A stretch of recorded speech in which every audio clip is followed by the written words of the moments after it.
चलिए बेटा यहाँ पर देखें किस प्रकार जो है यहाँ पर contaminated food and water and जो भी फ्रूट्स हैं उनके द्वारा किस प्रकार जो है यहाँ पर हमारे शरीर के अंदर या जियार्डिया लैम्ब्लिया किस प्रकार हमारे शरीर के अंदर इंजेक्ट करता है और किस प्रकार इन्फेक्शन काज करता है। ठीक है, ये हम आप लोग देखेंगे। तो यहाँ पर देखिएगा जियार्डिया लैम्ब्लिया का जो इन्फेक्शन या इन्फेक्टिव स्टेज है, इन्फेक्टिव फॉर्म है, उसको हमने अभी यहाँ पर बताया आपको पीछे कि यहाँ पर जो इन्फेक्टिव फॉर्म हुआ सिस्ट फॉर्म होता है। ठीक है ना, तो यहाँ पर सिस्ट फॉर्म या प्रायः मनुष्य के द्वारा उनके फीसेस से जो एक्सक्रीटेड फीसेस होते हैं उनके फीसेस में यह सिस्ट फॉर्म मौजूद होता है। जिस व्यक्ति को, जिस ह्यूमन को यह जियार्डियासिस रोग होता है। ठीक है ना, चलिए तो यहाँ पर मान लीजिए यह कोई व्यक्ति है और इस व्यक्ति ने जो है यहाँ पर कंटामिनेटेड दूषित भोजन, दूषित फ्रूट फल या दूषित वाटर, ठीक है ना, इसका सेवन जो है यहाँ पर यह व्यक्ति कर लिया और करने के पश्चात यहाँ देख रहे हैं इसके बकल कैविटी से, माउथ रीजन से हो करके यहाँ पर धीरे धीरे धीरे स्टमक में आता है भोजन और स्टमक में आने के बाद ड्यूडेनम से होते हुए स्मॉल इंटेस्टाइन में पहुँचता है। ठीक है, स्मॉल इंटेस्टाइन में जाने के बाद वहीं पर यह रोग काज करता है। ठीक है, तो यहाँ पर जो यह व्यक्ति फीसेस को अपने एक्सक्रीट करता है बाहर, ठीक है ना, उन फीसेस में ये जो सिस्ट जो होता है वह प्रेजेंट होता है। अब वह सिस्ट एक ही संख्या में नहीं रहेगा, कई कह लीजिए बहुत सारी संख्या में रहेगा। ठीक है ना, यह सिस्ट वहाँ पर मौजूद रहेगा और इस क्वाड्रीन्यूक्लिएटेड सिस्ट यहाँ पर रहेगा जो इन्फेक्टिव स्टेज ऑफ इसका जियार्डिया का। ठीक है ना, इन्फेक्टिव स्टेज होता है और यही जो है हम लोगों के अंदर रोग फैलाता है। ठीक है, तो यह जो है अब इस सिस्ट का एक स्थान से दूसरे स्थान पर किस प्रकार ट्रांसमिशन होगा वह यहाँ पर देखते हैं। तो ट्रांसमिशन बाई कह लीजिए आप हाउस फ्लाई। ठीक है, हम लोग आप लोग क्या करते हैं, भोजन को निकाल करके रखते हैं खाने के लिए, मान लीजिए आपने ध्यान नहीं दिया, उस भोजन पर ढेर सारी संख्या में मक्खियाँ आकर बैठने लगती हैं और मक्खियों के पैर जो होते हैं पैर रोमदार होते हैं, उनमें रोए पाए जाते हैं और उन रोम जो छोटे छोटे होते हैं और ये मक्खियाँ जो है हमेशा देखा जाए तो ये वेस्ट मटेरियल पर ही बैठती हैं या फिर उनके अलावा गंदी पदार्थों पर, गंदी चीज़ों पर ये बैठती हैं। ठीक है ना, तो वहाँ पर बैठने के पश्चात ये अपने पैरों के सहारे, ठीक है ना, इनके पैरों में वह वेस्ट मटेरियल लग जाता है और उन वेस्ट मटेरियल के साथ ये सिस्ट भी उसके साथ आ जाता है, क्योंकि ये माइक्रो ऑर्गेनिज्म कह लीजिए आप प्रोटोजोन है, इसको हम सूक्ष्मदर्शी की सहायता से ही देखते हैं, इसको हम अपनी नग्न आंखों से नहीं देख सकते। ठीक है, तो यह जो है हमारे भोज्य पदार्थों पे आकर के मक्खियाँ बैठेंगी, फल पे आकर के बैठेंगी या फिर हमारे वाटर पे आकर बैठ जाती हैं और इन हमारे भोजन को, फल को या फिर वाटर को कंटामिनेटेड कर देती हैं। या फिर मान लीजिए आपने कहीं पर खेत वगैरह में काम किया, काम करके आप आए और हाथ बढ़िया से नहीं धुले, मुंह बढ़िया से नहीं धुले या फिर आप अपना पाँव बढ़िया से नहीं धुले, ठीक है ना, तो यहाँ क्या होगा, आपका हैंड जो है कंटामिनेटेड है।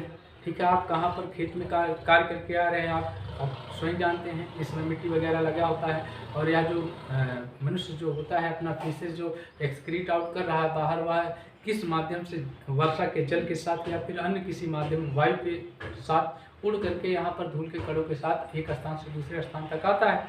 मान लीजिए आपका हैंड भी कंटामिनेटेड है, तो उसके मान लीजिए आपने अपना हैंड जो है धुला नहीं, ठीक है, या धुले भी तो अच्छे से नहीं धुले, तो उस दौरान भी अगर उस हैंड से आप जो भी चीज़ें आप खाते हैं तो वहाँ पर वह कंटामिनेटेड हो जाएगा। वह जो सिस्ट है, सिस्ट फॉर्म आपके हाथों से आपके भोजन के द्वारा या फिर कोई भी जो भोजन पदार्थ आप खा रहे हैं उसके द्वारा आपके अंदर पहुँच जाएगा। ठीक है, तो इस प्रकार जो क्वाड्रीन्यूक्लिएटेड सिस्ट है यह इस प्रकार जो है या अपना लाइफ साइकिल चलाता है। ठीक है ना, इसी प्रकार जो है आप इसका देखेंगे लाइफ साइकिल आप जियार्डिया लैम्ब्लिया, इस प्रकार जो है इसकी पूरी लाइफ साइकिल चलती है और एक ही होस्ट के अंदर चलती है, no intermediate host are required. ठीक है बेटा, चलिए तो इसका जो ट्रीटमेंट है, ठीक है ना, प्रिवेंशन है, उसको हम थोड़ा सा इसके बाद बताते हैं। ठीक है,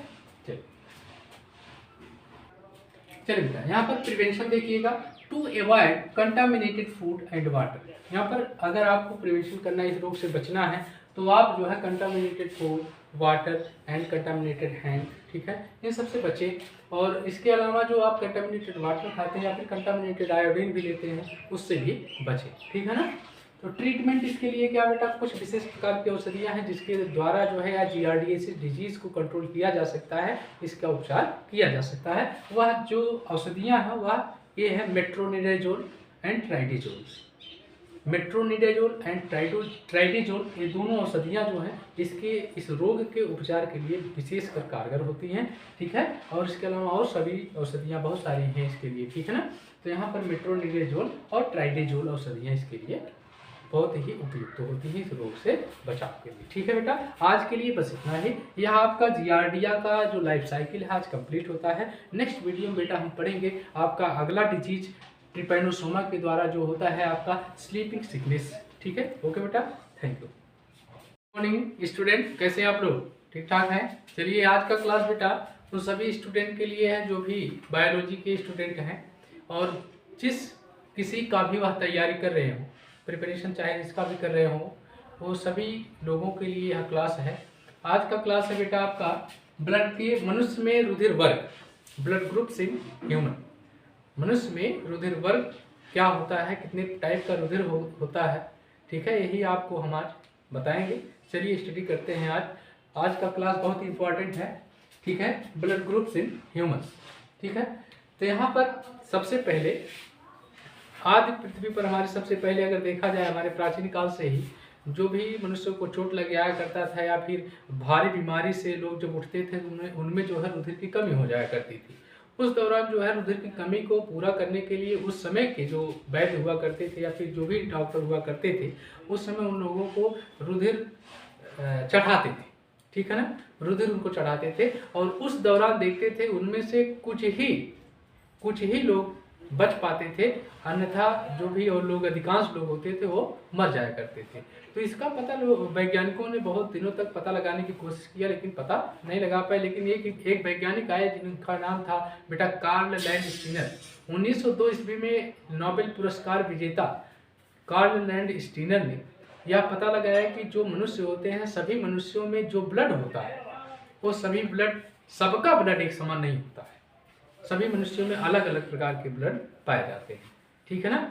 तो इसकी जानकारी जब उनको हुई उन्होंने बताया और इसके आधार पर कार्ल लैंडस्टीनर ने और इनके विद्यार्थियों ने मनुष्य के लाल रुधिराणुओं की कोशिका कलन जो एंटीजन है जिसको हम प्रतिजन कहते हैं, उनके आधार पर इन्होंने मनुष्यों को चार भागों में बांटा और जिसको इन्होंने रुधिर वर्ग कहा, ठीक है। तो उसी रुधिर वर्ग को हम पढ़ते हैं। आप लोग जानते भी होंगे रुधिर वर्ग कितने प्रकार के बेटा, 4 प्रकार के होते हैं। ए रुधिर वर्ग बी, रुधिर वर्ग AB और रुधिर वर्ग O, ठीक है। तो इन रुधिर वर्गों का पहचान हम कैसे करते हैं? जब हम किसी बीमारी से ग्रस्त होते हैं या फिर हमको रुधिर की जरूरत होती है, ठीक है, चोट लगने के कारण या फिर एक्सीडेंटल केसेस में जब भी रुधिर की आवश्यकता होती है उस समय में क्या करते हैं कि हमको रुधिर की आवश्यकता होती है। जिसको रुधिर चढ़ता है, जिसको रुधिर चढ़ाया जाता है उसे हम प्रापक या फिर ग्राही कहते हैं, और जो रुधिर देता है उसको डोनर कहते हैं या फिर दाता कहते हैं, ठीक है। तो यहाँ पर रुधिर दाता जो होता है, डोनर कौन सा होता है और ग्राही कौन सा होता है या फिर प्रापक कौन सा होता है, ठीक है। अभी यहाँ पर देखिए जो प्रापक होता है, प्रापक जो ब्लड लेता है, और डोनर या दाता वह होता है जो ब्लड देता है, ठीक है। इसमें रुधिर वर्ग में 2 क्वेश्चन हमेशा बेटा कंपटीशन में पूछे जाते हैं, जो आप जानते हैं कि सर्वदाता और सर्वग्राही, कौन सा रुधिर वर्ग सर्वदाता है और कौन सा रुधिर वर्ग सर्वग्राही है। तो सर्वदाता रुधिर वर्ग कौन सा होता है, रुधिर वर्ग O होता है, और वहीं पर सर्वग्राही रुधिर वर्ग जो होता है वह आपका रुधिर वर्ग AB होता है, ठीक है। बहुत ही मोस्ट इंपॉर्टेंट क्वेश्चन है, वनडे एग्जाम में अक्सर पूछा जाता है, ठीक है। चलिए इसके बाद हम देखते हैं ये रुधिर वर्ग A, रुधिर वर्ग B, रुधिर वर्ग AB और रुधिर वर्ग O, ठीक है। डॉक्टर लोग क्या करते हैं बेटा, यहाँ पर जिसको भी यह ब्लड चढ़ाया जाता है, यहाँ पर सबसे पहले डॉक्टर लोग क्या करते हैं कि यहाँ पर रुधिर वर्ग की जांच करते हैं कि कौन सा रुधिर वर्ग इस व्यक्ति का है, ठीक है। क्यों ऐसा आवश्यक है? क्योंकि रुधिर वर्ग यदि सेम होता है, यानी जो डोनर होता है उसका रुधिर वर्ग, जो प्रापक या ग्राही होता है उसका रुधिर वर्ग सेम होना चाहिए। यदि सेम नहीं होता है तो उस अवस्था में यहाँ पर ब्लड का जो है क्लॉटिंग होना शुरू हो जाता है, ब्लड का थक्का जमना शुरू हो जाता है, जिसके कारण जो है अत्यंत या कह लीजिए शीघ्र ही रोगी की मृत्यु हो जाती है। ठीक है, इसीलिए जो है यहाँ पर रुधिर वर्ग का जांच करना आवश्यक होता है, जिसके लिए जो है हमारे मार्केट में इसमें उपलब्ध है बना बनाया सीरम, एंटी सीरम जिसे कहते हैं, डॉक्टर लोग उपयोग करते हैं। Anti serum A, anti serum B और एंटी सीरम डी। ये सीरम क्या है? सीरम देखिए यहाँ पर हमने लिखा है, डेफिनेशन यहाँ पर है। सीरम रुधिर प्लाज्मा का ही वह अंश होता है जो रुधिर का थक्का जम जाने के बाद भी बचा रहता है। सीरम जो होता है वह रुधिर प्लाज्मा का ही वह अंश होता है जो रुधिर का थक्का जम जाने के बाद भी वह शेष बचा रहता है। ठीक है ना। तो रुधिर वर्ग का निर्धारण करने के लिए यहाँ पर हमारे मार्केट में बना बनाया एंटी सीरम ए उपलब्ध होता है, पाया जाता है। और दूसरा जो होता है बेटा एंटी सीरम बी, और एक और पाया जाता है जिसको हम कहते हैं एंटी सीरम डी। ठीक है ना, ABD।